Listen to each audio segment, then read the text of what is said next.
Hindi nabigo ang Kim Pao fan na makita si Paolo Abilino sa year-end Thanksgiving appreciation post ni Kim Chiu dahil kabilang ang aktor sa vlog ng aktres. Sa kanyang Instagram, binusisi at iniisa-isa ni Kim ang lahat ng mga naging ganap sa kanyang buhay na itinuring niyang naging magandang ganap sa kanyang karera. Pinargahan niya ng pasasalamat ang mga achievements niya sa kanyang acting career gaya ng pagkakapanalo niya sa Korean Awards, pati na ang sunod-sunod niyang top-rated series sa online platform. Naroon rin ang buwis sa buhay niyang performance sa It's Showtime at ASAP at pati na ang mga moment niya sa mga nasabing show kasama ang mga co-host niya. Nagbalik tanaw rin si Kim sa kanyang live performance, meet and greet sa fans abroad at local live stage show. Hindi nito nakaligta ang isa-isahin ang lahat ng mga endorsement niya, kabilang na ang mga pag-post niya ng sexy sa 2024 calendar ng isang liquor ban. Ang pagtatayo niya ng sariling bag business na umabot na sa pagkakaroon niya ng display office. Iniyabang rin ni Kim ang fitness journey kung bakit na-achieve niya ang pampamalakasan nitong body figure. Pati na ang pagkakaroon niya ng solid na family at walang patlang na kasiyahan sa kani-kanilang magkakapatid kasama na ng kanyang mga pamangkin.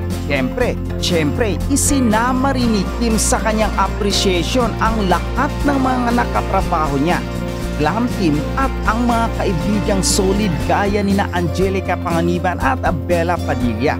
At ang huli ay ang love team nila ni Paolo Abilino kung saan tampok ang halos lahat ng kanilang mga romantic kilig moment.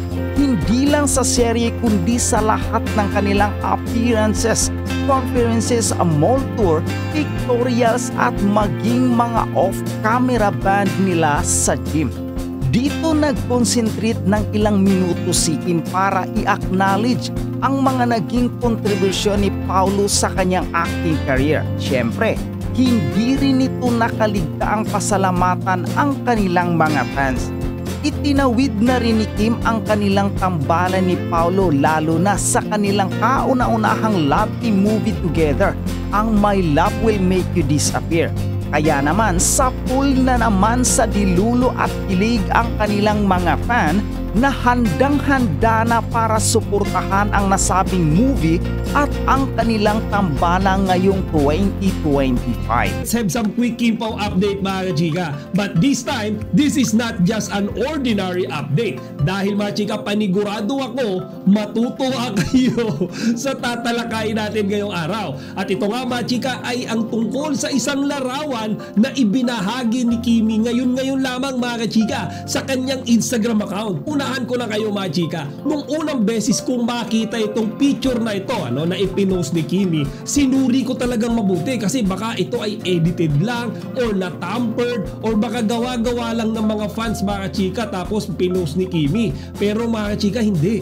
This is an original picture from Kim Chiu itself. At yung tinutukoy ko ang picture na yan mga chika ay makikita natin si Kimi na kasama yung kanyang pamilya and Paolo Abilino.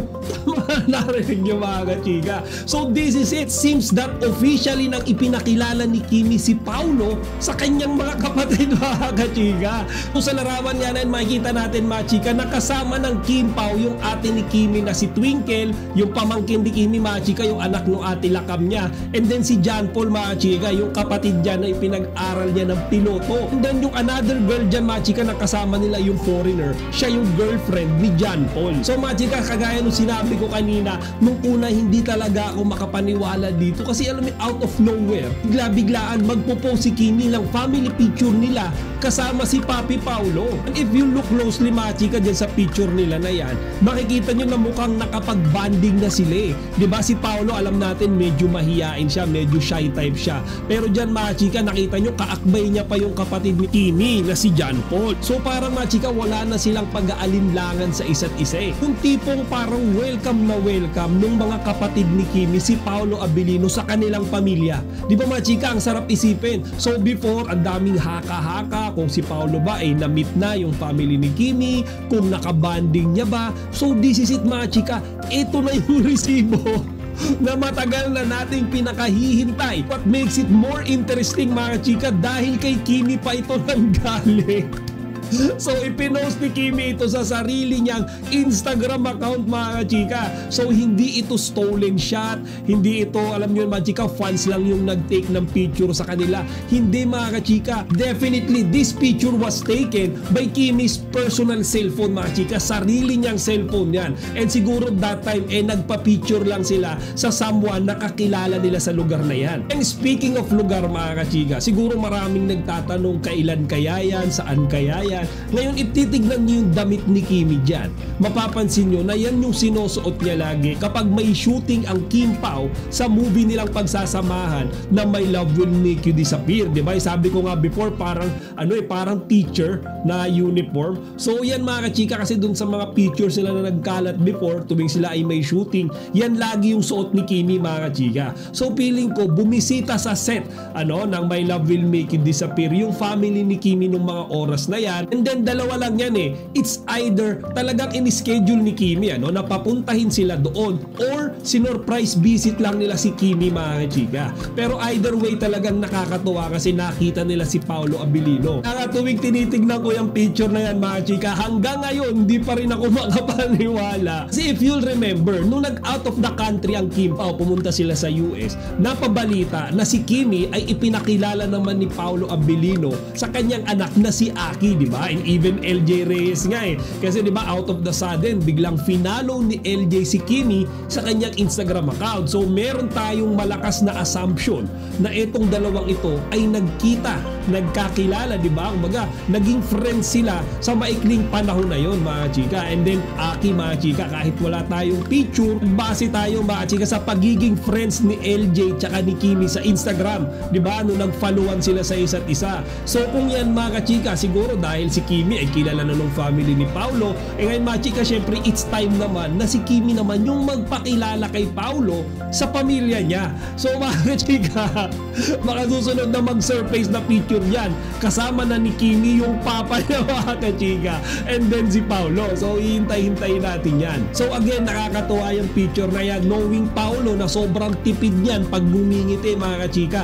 Pero dun sa picture na yan, makikita nyo kasama niya yung family ni Kimi, sobrang saya niya.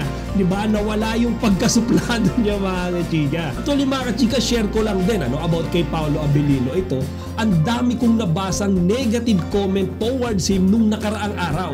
Kasi mga chika, diba, etong si Kimi ay nagpa-black screening nung movie ni Meme Vice na And the Breadwinner Is. Kaso mga chika, makikita natin sa mga pictures, sa mga videos na si Kimi lang mag-isa yung nandoon. So maraming mga fans yung nag-e-expect, bakit daw si Paolo ay wala doon? Bakit daw hindi niya sinamahan si Kimi? Ngayon mga chika, ito yung napansin ko dyan. The day before that, di ba, nung nagpa-black screening naman si Ann Curtis, di ba, present doon ng Kim Pao. Kung papansin ninyo mga chika, si Paolo Abilino medyo umiiwas siya sa mga tao. Okay, medyo lumalayo siya. And then, kahit na mga chika, lahat ng mga kasama niya walang mask, siya mga chika, lagi siyang nakamask. And then mga chika, yung mukha niya rin dyan, slightly medyo mukha siyang matamlay.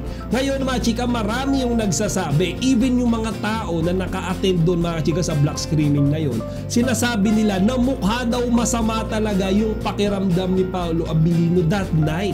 Diba? So mga chika, parang may sakit siya. Di natin masabi kung siya ba'y inuubo, nilalagnat. Ngayon mga chika, kaya nung kinabukasan, diba, nung si Kimi naman yung nagpa-black screening, wala doon si Paolo. Ngayon mga chika, siguro si Paolo that time ay nagpapahinga dahil nga masama yung pakiramdam niya Tsaka at the end of the day mga chika, diba, imbis na hanapin natin si Paolo kay Kimi, magpasalamat na lang tayo sa kanya. Kasi mga chika, isipin nyo kahit busy na yung tao sa schedule niya, diba, pwede nga ipahinga niya na yung araw na yan pero nandyan siya mga chika, bumisita siya sa mga fans, diba, sa mga manonood ng And the Breadwinner Is para kamustahin, makipag-banding, makipag-picturan. Kaya instead na i-bash nyo ang Kim Pao dahil nga wala si Paulo that day, magpasalamat na lang tayo kasi kahit papano sinadya pa rin tayo ni Kimi puntahan dyan kahit siya lang mag-isa. Kaya doon sa mga bashers na talagang hinusgahan kaagad si Paulo dahil nga wala siya noong mga time na yon, nung black screening nung nakaraang araw, pag-isipan nyo muna yung sinasabi nyo kasi baka naman talaga masama talaga yung pakiramdam ni Paulo that night, diba? And then nagkita naman sila ni Kimi prior to that day. So anong issue doon? Diba? Tsaka kung si Kimi dumaan lang naman doon, siguro nagpa-black screening siya nagbayad. Tapos machika naisipan niya na dumaan lang. Diba? Wala talaga schedule niya. Ang gusto niya lang makita, makamusta yung mga fans. That's it mga kachika. So talagang hindi naman na kailangan na nandoon si Paulo. Diba? Kumbaga, masama na nga pakiramdam ng tao. Diba? Baka hawa pa. Tapos dadaan ka lang doon, isasama mo pa siya. So hindi na siya justifiable machika. Kaya naiintindihan ko para sa akin personally kung bakit wala that night si Paulo Abilino. So to wrap up mga chika, talagang napakagandang year-ender na balita ito para sa ating mga Kim Pao fans. Kumbaga simpleng picture lang mga kachika pero napakalalim ng kahulugan.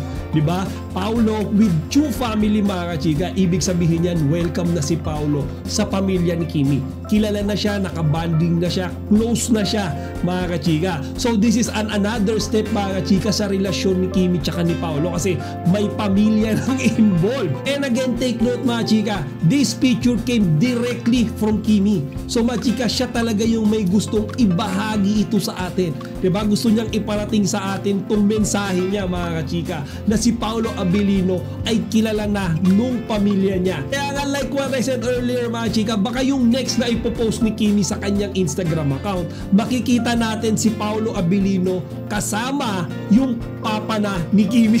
Kachika.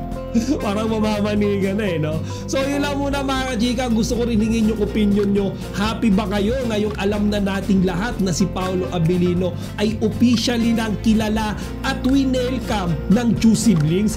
Kung ilagay nyo lang dito sa comment section na inyong mga opinion para mapag-usapan natin.